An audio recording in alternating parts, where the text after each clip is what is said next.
This week we're going to make a game where you have to jump over an object that's coming at you. So let's take a look at how to create this. I'm going to use a soccer player and a soccer ball, but you can come up with your own design.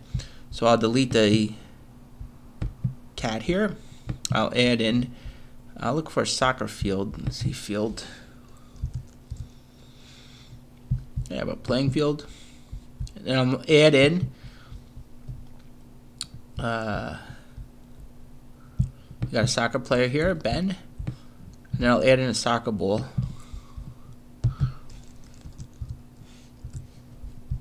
Okay, like I said, you could add in whatever you like. First thing we're going to do is we're going to work on Ben, so we'll highlight Ben. And what I'm going to do is, excuse me, do a flag. And where do I want him to start? Maybe I want him to start around here.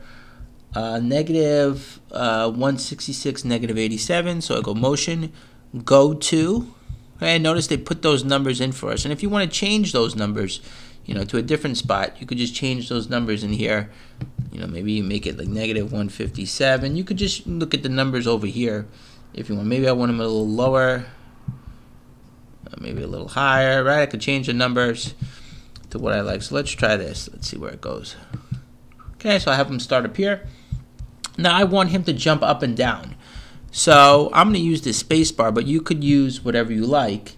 So I'm going to use two space bars here because we're going to have two things that's going to be done.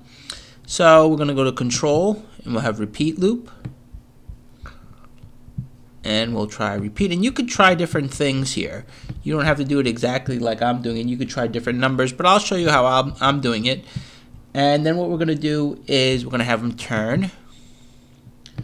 And we'll have him turn. And you don't have to do it exactly like me. I'm having him turn and jump. That's why it's I'm going to look like this. And we'll try 14 times here. Let's try 14. We'll try 14. I'm going to point in direction as well. Point in direction 90. We want him pointing that way. So now when we click this space bar, see he does a turn, right? So we got the turn. Now we want him to jump and turn. So if you want to just do a turn, you could do like this. But I also want him to jump. So that's change Y, because Y is up and down, X is left and right. So when we change Y, we're changing his up and down. So we're going to say change Y. Okay, we'll change Y. We'll need two of those. And, if you want to make this bigger, you can make this 20, right? So you can change Y by 20 here. And then change Y by negative 20. Okay, so that gives you a little bit of a jump. And you can experiment. You can make this 12 or 14, whatever you want to do. Now when he jumps, when we click the spacebar, he does a high jump like this. So you can experiment. You could try, if you want to make this 10 times, you can make this 10 and this 10. See how it goes. Now he doesn't go as high, right? So you could try different things if you'd like. I'll try what I had 12 before. So you can experiment how you want to do it, and you could change these as well, these numbers. But the first one's positive, the next one's negative because it goes up and down, and then here you turn one way and turn the other. So now he's set, he's ready to go. And now what we need to do is we need to have the we want to have the ball move towards the character Ben here. So there's a few things we're going to do. We'll put the ball over here. Okay, and let's go to our code, and we're going to go to events. When clicked. Okay, and what do we want to do? Well, the first thing is we want to put the program in that if he's touching Ben, it says, you lose, or actually what we'll do is we'll change the points. So we'll say forever. We won't stop the game. If you want to, you can, but I'll just have him lose points. So I'll say if, what we're going to do is conditional. If touching Ben, what do you want to do if the ball touches Ben? Well, maybe we'll say got you. Got you. And then maybe I want to change the score. So I need a variable. And I'm going to click on variables and I'm going to make a variable called score. And when it touches Ben, what are we going to do? We're going to change the score by negative. I'll do -3. You could, make it however you want to do it. So I'll do it. Change score by -3. So if it touches Ben, we change the score by -3. And we also have to say when we start the game. We're going to say forever. Control forever. and we're going to say repeat until, where's repeat until? Repeat until touching Ben. So we go sensing, touching Ben. So what do we want to do until we're touching Ben? Until we're touching Ben, we want to change the score, right? So until we touch Ben, what do we want to do? I'll put this here so everybody could see. So what do you want to do until you're touching Ben? You want to change the score. Change the score by 1. Now you're going to have to put a weight in there. Actually, we'll make this 0.1. And we want to put a weight in there because we don't want to just constantly make the score run up. So what we'll do weight 0.1 and then change 0.1. So now, when we click our flag, see this is our score. Keep going here. And then eventually what's going to happen is the ball's going to come here, and the ball touches Ben, and it says got you, and it stops the game. So once the ball touches Ben, it says, got you, and it stops the score. But we want to make this go without us moving here. So we have the first part here. The next thing we want to do is we want the ball to come across the screen like this. We want the ball to to come towards Ben. Okay, so let's start that part now. So here's how we're going to do that. We're going to say events. When clicked, okay, we want to say variables set the score. So when we start the game, we're going to set the score to 0. I forgot to do that earlier. So when you start the game, set the score to 0. Now when we start the game, it goes to 0. Good, starts counting. Then we're going to say control forever. And what do we want to do? We want to have the ball moving towards Ben here. Okay, so we want to have the ball moving towards Ben. So we're going to say forever, and we're going to say motion change X by -10. So where's X? Change X by -10. So if you change X by 10, it goes to the right. Change X by -10 means it goes to the left. Okay, so we have change X by -10. So let's put that here. So now we have this going across. Okay, now we have the ball going across the screen. The score starts at 0. We have this going across the screen. And the next thing we have to do is we have to get the ball to go back to this side here. Okay, so that's the next thing we're going to do. So we'll go to when clicked. And we're going to say if, where's control?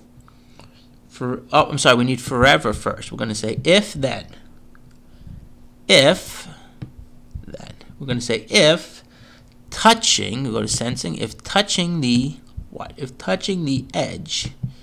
Okay, so it means if it gets to the edge of the screen, what do you want it to do? You want it to go back to here. You want to go back to this side. Oh. Okay, I better stop it. I want to stop it so I can put it over here. So that's going to be 206x -60.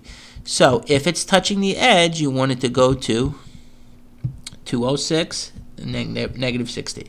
So now we have a game going here. The ball touches him and says, I got you. And notice when it touches Ben, the score goes right back down to 0. So now if he jumps, he can avoid it. Now we got him jumping and avoiding the soccer ball here. Okay, so now it's going much more smoothly. And now it's going, he can jump over it. Now, there may just be one last part we want to add to our game. And you may want to change the background. So here's how we're going to talk about how to change a background if you want to change the background at the end of the game. So what I'm going to do is I'm going to add in a concert. Okay, I'm going to add in a concert here. And here's what I want to do. I want to start the game on the soccer field and then move to the concert area. So here's how we're going to do that. We're going to events. When the flag is clicked. Okay, when the flag is clicked, you're going to go to looks, and you're going to switch the backdrop to the playing field. So now he starts at the playing field. And then we're going to say control forever. Control forever. We want to say that if the score gets to a certain point, it says you win and it switches the background. Okay, so let's do that. We're going to say forever. If then. Okay, so this is a conditional if then. If, and this is a little tricky, you go to operations, and we're going to use greater than. Okay, so we're going to say if, and now we go to variables. Okay, and you go to variables and you're gonna pull this in. So click on variables. First we went to operations and we have to have this. What is greater than, they have 50, but we're gonna change that number. We go to variables and we're gonna drag the score. If the score is greater than, now I'll make it easier, I'll make it 5. You could put the number you want. So what do you want to happen if the score gets greater than 5? What I wanna do is I wanna say you win. I'm gonna say you win. Maybe I won't say it for 2 seconds. Maybe I'll just say it for 1 second. Or you could just use this one too if you wanted to say it. I'm gonna say you win. Then I'm gonna switch the backdrop to, and I'm gonna switch it to concert. Now you're not gonna have a concert unless you add it in. So make sure that you add in both backdrops. Okay. So click on it here, and then you can see, if you click on backdrops, you can see the backdrops that you have. Okay, so make sure that you have your 2 backdrops here. So you may have to add it in here. You may have to add in your second backdrop if you didn't do it already. So make sure you have your 2 backdrops, and then if you have no code over here, make sure you click back on the characters here to get the code back. So anyway, it's going to say you win, and then if you want to, you could even put a sound in here if you want to play a sound at the end too if you want. And then if you want, you could maybe put in a wait. And then you want to say stop. Okay, so let's see how the game goes now. Click our flag, I jump, jump. Says you win, plays the sound, and then it switches the background. So you don't have to do this exactly like me. You can change it. There's one thing I wanted to mention. I did the code a little different on here than on the paper. There's just one slight difference. On the paper, I think I did it like this. I put this, it doesn't, it's not a big difference, but I think on the paper I did it like this instead. So, the code still runs the same, but I just wanted to do that to show everybody. If you want to make the ball go faster, make this -20, right? You can make this -20. Now it goes much quicker. Oh, okay, so that's a little bit harder. If you want to do something like that to change the game, you could do that. What you also could do is you could change how high he jumps. You could change the number here to make this 25 or -25, whatever you want to do, or change the repeats. And then you could use a different background as well. And then the ball here, I added in some sound at the end. You could add your sound in. And then here's your condition when you want to change the game. I'm having the game change at 5. You could make it harder, whatever you want to do. But here's a very simple game that you have. You have your score, and you're changing your background, and then you also have that the game doesn't stop if the ball hits him, but he loses his points. And we're doing a lot of jumping here. Okay, so that's our project for this week.